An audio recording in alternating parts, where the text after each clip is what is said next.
some say the basic reason the system is unstable and leads inevitably to corruption is the charging of interest.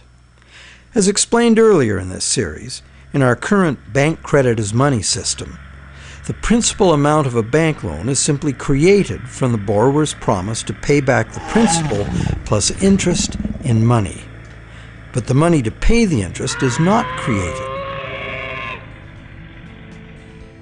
The obvious but untrue conclusion is that it would therefore be mathematically impossible to pay off all debts. Many who call for money reform call for the abolition of interest as the solution to the problem. But is interest really the problem? Yes, there would be a serious mathematical shortage if all loans were concurrent and had to be paid back in one lump sum. That problem might apply to gangland loans and sometimes to farm loans, but that's not how the banking system works in general. Bank loans usually get paid back in a series of payments over a period of time, and for good reason. Money is both a stock, the amount in existence at any one time, and a flow, the transactions over time that the money is used for. Flow works like this. If I, the rich guy, lend you $1 and that was the only dollar in existence, the stock, could you pay me back $100? Well, if it had to be paid in one lump sum, no. That other $99, the interest on the loan, would be impossible to pay. It would be impossible to pay even in $2 payments, because there is only $1 in existence. But if I let you pay me the $100 in $1 payments, magic happens. In fact, in $1 payments, you could pay me back any amount of interest if you lived long enough.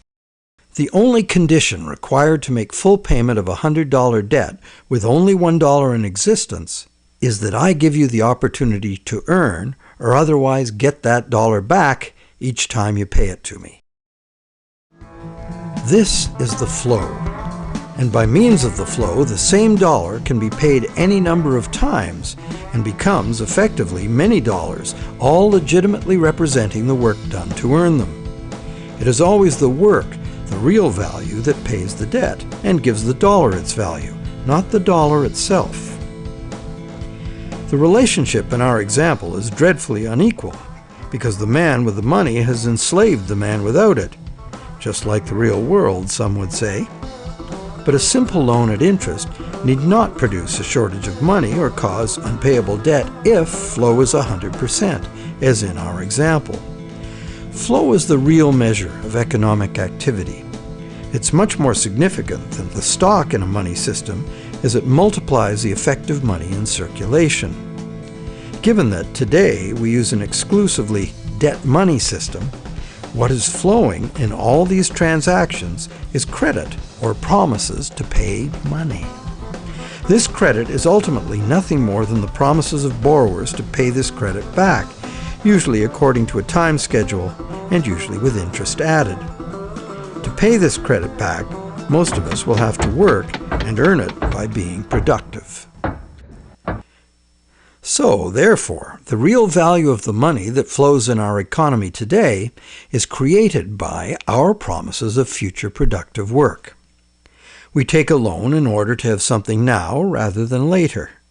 We agree to pay interest on into the future, thus reducing our future spending power, often by more than the amount of the original loan. However, with an understanding of flow, we see that there's no intractable arithmetic problem with the charging of interest. The problem is a social and systemic one. Lenders have neither obligation nor incentive to spend all their interest income so that the borrowers can earn it again and again. In fact, money lent once into existence is lent as existing money a second and a third time in expectation of more gain. The problem is basically one of incomplete recycling. Where money needs to be spent, earned, and used to extinguish the debt that created it, it is instead lent or invested for gain. In other words, money that must be extinguished is, instead, expect it to grow forever.